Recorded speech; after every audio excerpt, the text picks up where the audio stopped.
Good afternoon, everybody. I'm here with the Deputy Administrator of the FAA, Chris Rushlow. We want to give you an update on what's been going on at the Newark Airport, what advancements have been made, the state of play as it exists right now. But before we do that, just as many of you have reported, we have an antiquated, an old air traffic control system, anywhere from 25, 35, 40 years old in some places. It is in desperate need of a brand new build, which I'll talk about in a little bit. In addition, we're 3,000 air traffic controllers short helping control our skies. But going to Newark, obviously it's gotten a lot of attention. There's been a lot of disruption there. So I want to just give a brief history of what took place. On April 28th, there was a 30-second telecom outage. So we lost radar and we lost telecom. And then there was, on top of that, a 60-second reboot of the scopes of the radar. So for radar, it was a total of 90 seconds, and it was 30 seconds total time for telecom. The same thing happened on May 9th. Again, a 30-second outage, scopes rebooted, and that added another minute on to the time frame in which we didn't have scopes or radar at the Philly TRACON controlling Newark. We found that there was a problem, a glitch within our system at the Philly TRACON.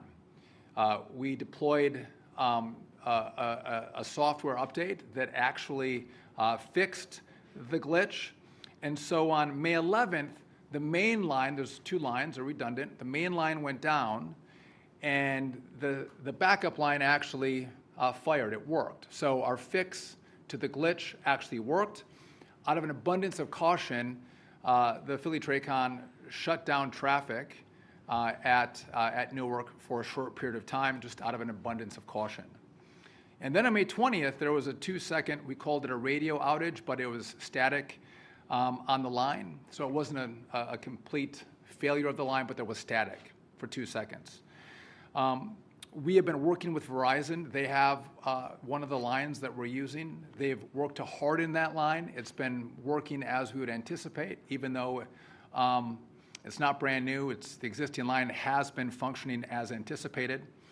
And so I wanted to talk about kind of what's happening at Newark. There's 3 issues. 1, we have a runway that's under construction. 2, we've had a telecom issue. And 3, we have a staffing issue with air traffic controllers.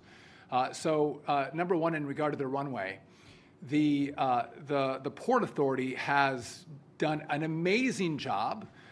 They were working 7 days a week, 16 to 18 hours a day to finish this runway. The concrete has been laid. I think they're just striping. They are just striping right now.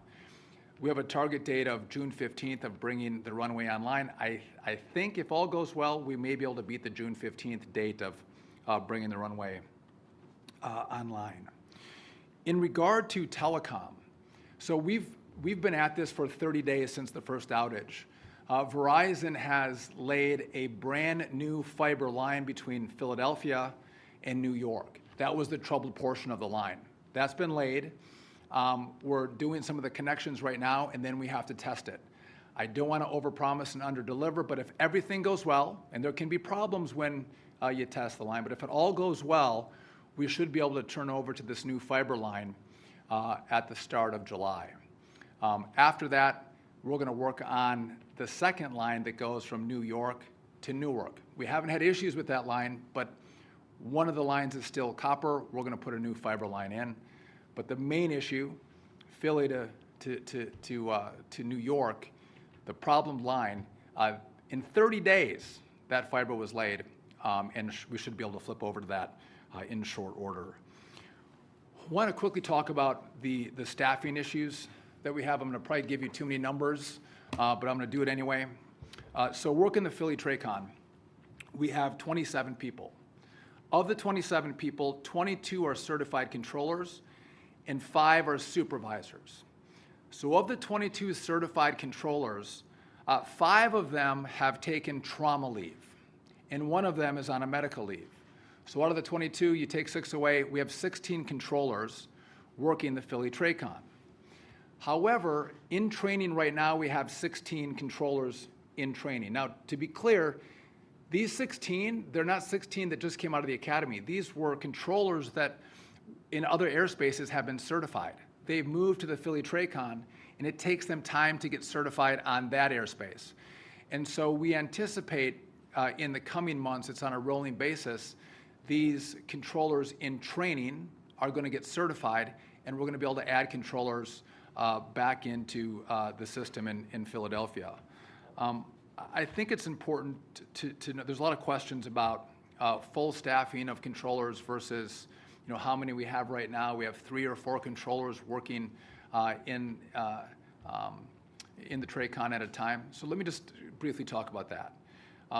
As Chris will tell you, safety is the priority. And if we don't feel something is safe, we will stop or we will slow things down. So on average, in Newark, they're running about 54 flights an hour for departures. We've brought that down right now. Departures are at 28 an hour. Okay, when the new runway comes online, June 15th, we're going to bump that from 28 to 34. It's going to stay that way until October, until we bring these controllers up to speed and add them to the airspace. And when that happens, we'll do another evaluation and see how much, if any, we can increase those numbers. But we have enough controllers working the Philly TRACON to control the airspace with the limited amount of traffic that we've got the airlines to agree to. So some have asked, is the airspace safe? Is it safe to travel by airplane? And the answer to that is absolutely yes. Of course it is, because we've slowed things down. And as we, again, finish the runway and as we train up more controllers, we'll do another evaluation on how we can increase those departures out of Newark when we feel it's appropriate. And so that's the state of play in Newark right now. And before I turn it over to the acting administrator, I think this truly is a moment to look at what kind of system we're using, what kind of equipment we use, what kind of telecom we use. And it's a call to action to make sure we build a brand new air traffic control system. Now, you saw how fast Verizon worked with us to lay this fiber line. That's just an example of what's going to happen should the Congress give us the money to do this brand new build. And by the way, it's a nationwide plan. We have systems all over the country, but we need the Congress to act. I want to thank the House. They put $12.5 billion into the big, beautiful bill that's going to go towards this infrastructure project. That won't be enough. I know the Senate's going to look, can they find money to put in to this build? But we are going to need them to fully fund this project, number one. And number two, they got to clear the permitting process for us. If we have to go through a laborious permitting process, it's going to add years on. And adding years on a system that's already showing its age is unacceptable. And so I hope that the Congress is going to do their work, find the resources to help us start this project. We have the plan. We're letting it get pressure tested by industry right now, giving us their feedback on the plan. But when they send the money, we are going to be ready to go on day one. And so I think most senators and House members understand that. They're trying to look for a vehicle to do this for us. But this is probably the most, not probably, this is the most critical infrastructure project that this country has at this moment. And I do want to take a second and thank President Trump. His leadership here has been remarkable. As I've mentioned to many of you in the past, he cares about the airspace. He wants it to be built brand new. And so it's been a rare moment in time where we've seen the failures of the system.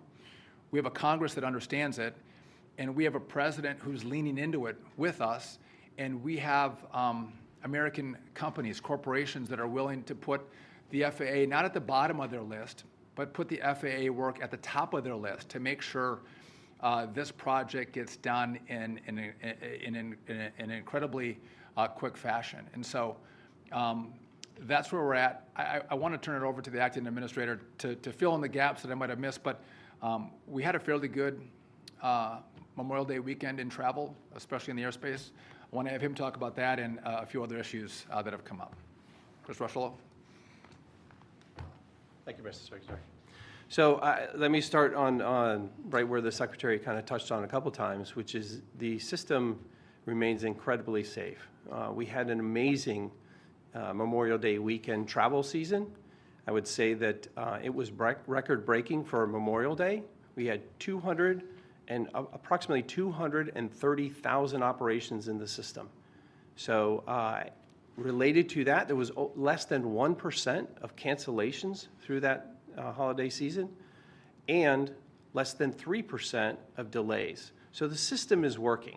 As the Secretary talks about, what we're doing here in managing that and working closely with the airlines and the airports is to ensure less disruptions in the system by operating closely with the airlines to understand what the system can handle safely. So a lot of work goes into that in advance of the holiday, where we work with the airlines, we work with the airports to make sure that they're managing that traffic, that they're scheduling the proper amounts, and then working with our controllers, with our staff. And a special shout out to the controllers that worked that holiday weekend. They did a phenomenal job in making sure that delays and disruptions were minimized to the traveling public. So again, I think what's really important is we look through a record-breaking holiday season, as well as probably the third, I believe it's the third highest travel day we had this year, 2025. And we look at the reduction in cancellations and the reduction in the disruptions, the delays. We see really where the system is working as we talk about additional controllers and we manage air traffic as it relates to the weather and the like. So again, I would just close by saying that we will continue to work with the airlines, with the airports to make sure that as we manage traffic, we do so safely and efficiently throughout the system. The last thing I would mention as it relates directly to Newark is sincere appreciation goes to the airlines that work with us in the Delay Reduction Task Force to make sure that we could manage traffic at Newark this holiday weekend in such an efficient manner. So thank you. And I just want to take a moment and also thank the FAA and Administrator Rushlow. They have done a wonderful job standing up and working together to help us think through how we resolve these issues and how we develop a plan to actually make American airspace the best in the world with the most updated, greatest technology. And so with that, if you guys have any questions for us, we're happy to take them. Yes. I believe in the press conference a couple weeks ago, you had talked about the new fiber optic lines, and at the time, I think you were saying you were hoping those could be live by the end of May. Was there something that happened to delay that to July? So what happened was, again, we laid fiber from Philly, or Verizon did, from Philly to New York. That, if you think about laying fiber, that happened in record time. And so then on top of that, we want to make sure that it's tested. And so we're going to go through a laborious process on testing to make sure when we flip it over, we don't have any disruption. And so the FAA is going to use an abundance of caution, and I think that's appropriate, which is why we're going to go back to the end of June, early July, if all goes well. So it's the testing part of this. The lines are in, we're testing. Yeah. I've spoken to pilots who now are sort of having these lost communication issues top of mind, and they're sort of going back and dusting off the books on their procedures and the redundancies. How troubling is it to you that they're having to sort of go back to these old ways because of a air traffic control system that's frail? Well, I'll take the first crack at that. But again, I think they should dust up on all policies and procedures that keep their passengers and themselves safe in the air. And outages have happened, right? It's getting more attention right now, but the Philly TRACON for Newark had multiple outages last year. It's gotten more attention now, but again, I think it's appropriate that they do dust up. If there are outages, they need to know how to handle it. What are the procedures? What are the redundancies that they need to follow to make sure they stay safe? And again, this is a safe system and there's redundancies, but again, I'm concerned that we could have more of Newarks. And again, why it's so important that we actually begin this build with the money that Congress is going to send us. But again, pilots, they should be aware of all the policies and procedures while in the air to keep themselves and their passengers safe. Is that a commentary on the safety of the system? What's that? Is that a commentary on the safety of the system? Well, I think it's a reality, right?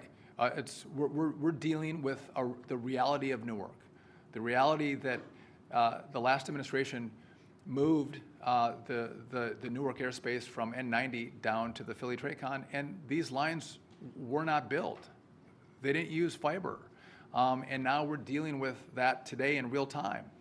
And so, yeah, we have to look at the real world around us and some of the issues that come up, and make sure we are brushed up and ready to go should there be a brief outage. And again, there's a lot of redundancy and a lot of procedures that keep people safe should this happen, which is what happened the 2 times that the system went down for 30 seconds in Newark on the telecom front, at least.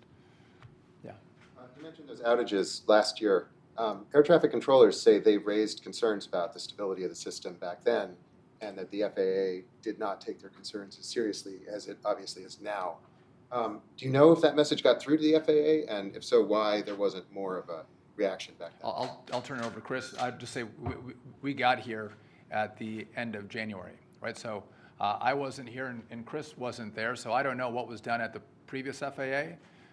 But we almost in very short order after the DCA air crash, we started working on the plan that we rolled out a couple weeks ago, knowing that this complete build had to be done.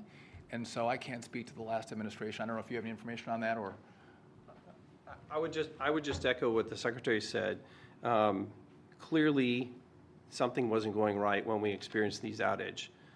Right now, part of this effort, part of this initiative is to ensure we're acting with decisiveness, right, with focus, to make sure the lines get in, to make sure those redundancies are put in, to make sure the controllers have the tools they need to make the system safe, to operate safely itself. So what happened in the past, we've focused on what we're dealing with right now to make sure that we continue to operate the system safely. And just I would note that the FENS contract, which in part is to build out the fiber telecom, that contract, so you all see what the system is right now with copper wires. That contract was not over the course of 1 year or 5 years. It was over the course of 15 years. The last administration signed a 15-year contract to upgrade the telecom. We need it now. It shows how there was not a focus on the true issues that the FAA was facing. And again, we now see it, and we are not going to pass the buck. We're actually going to fix it. We're going to do the work to make sure that we do have a state-of-the-art air traffic control system. But this should not be a surprise to anybody from the last administration. Watchdog groups have even told them multiple times, you have a real issue with your air traffic control system. Fix it. Outages in Newark. They probably should have hardened those lines, laid fiber before they moved the Newark airspace to Philly. Those things weren't done. But that's looking back. We're looking forward and talking about what's necessary to fix it. And again, I'm proud of the partnership from Verizon that they've laid that line as quickly as they have. The Port Authority working as hard as they have 7 days a week to make sure that runway is completed, not just on time, but I don't overpromise for them, but I think it's going to be done ahead of time. Really important. And so we're taking this challenge on full-heartedly, and again, we're going to do our part to deliver. We need Congress to do their part to help us deliver for the American people. I think you do. Yes. Either one of you can go.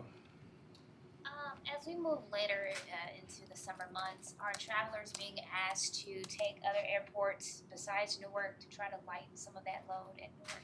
That's a great question. So no.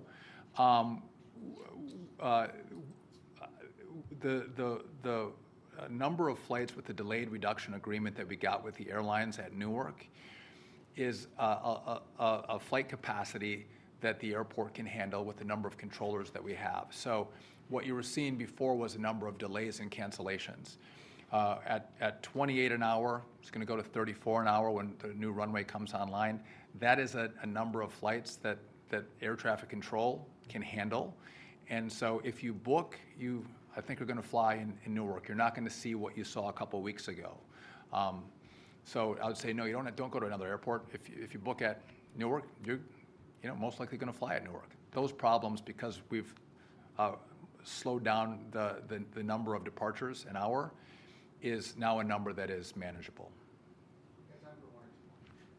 I know you guys have said that you are looking at other airports to see where some other issues might have been. Obviously, we've seen an issue in Colorado. Is the Verizon partnership something that we could also see sooner rather than later in somewhere like Colorado or these other areas that you're looking that might have these similar issues? Yeah, so there's not one telecom company that controls the whole country. So what you'll see is, I think, virtually every telecom company have some part of the build that we're gonna undertake when the Congress sends us the money. So you're gonna see AT&T and Lumen, and there's, the smaller providers are all gonna be involved. I'm just commenting Verizon was fantastic in how quickly they moved to make sure this line that was having issues was put in and ready to stand up and be tested. We'll do two more. Okay. During the first Trump administration, I believe there was a proposal to do like a privatization of air traffic control. And this time seems like there's a very different push to just, improve the system we already have. Why the shift in direction there? So I look at the issue at play, and the issue is the whole system. And you saw 55 different groups come and support our proposal, groups that are oftentimes on different sides of the table. Privatization is a fight that someone can have if they want at some other point. I don't want to divide people. I think working for the American people is to say we are going to build an air traffic control system that truly is state of the art, that is the best in the world. And to have a fight about privatization is just going to divide people. And what that'll actually do is make sure that we don't actually build a brand new air traffic control system. That's a guarantee that political fights will take a priority over the great infrastructure build that has to happen in this country. And so I'm not interested in political fights. I'm interested in doing what's right by way of the American people, the flying public. And that means keep everybody together, build this brand new system, make sure we can have more capacity in the airspace. By the way, you got to think about, we are going to have eVTOLs or drones, Ubers in the air. We're going to have drones in the airspace. So the airspace is going to become more complicated. And we need to build a system that can take on that complication, that additional use, and probably more flights in the airspace as well. What we have now, I don't think, can accommodate that. And so thinking over the horizon to the future, what we're going to build can accommodate far more uses of the airspace as this technology develops. Yeah. Get so specific about what you want in a brand new ATC system, but I feel like I've still not heard a number for what you're asking from Congress. Do you have, is it 30 billion, is it 40 billion, do we know yet? So that's a good question, which I think you've asked me that before. And so I'm not giving a number. It's going to be tens of billions of dollars. It's a partnership with Congress, right? And Congress, I was there for 9 years. They do a dance the way that Congress dances, and how they find pathways to fund bills is in the purview of the Congress.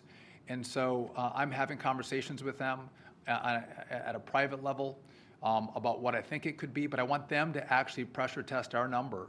And I want to work with them on what they think the number is, what I think the number is, what Chris thinks the number is, and then the pathways in which we can get that money. So it's going to be the $12.5 billion that we have in the House bill. It's going to be more than that. And you just think about this. We are going to, in essence, gut the air traffic control system and build it brand new, everything. And we're going to lay all new telecom, new radar, new radios, new front-facing, and the back end of the system all will be brand new. So it's all across the country.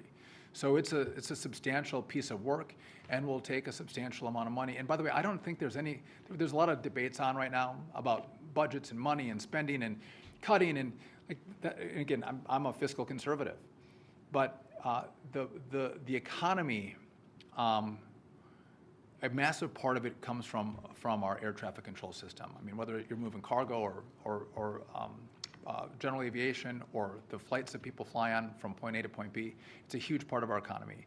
And making sure that this works and works well is, I think, a net benefit for the economy. It probably is a generator of revenue, not a loss. And so I think they all agree that we need it.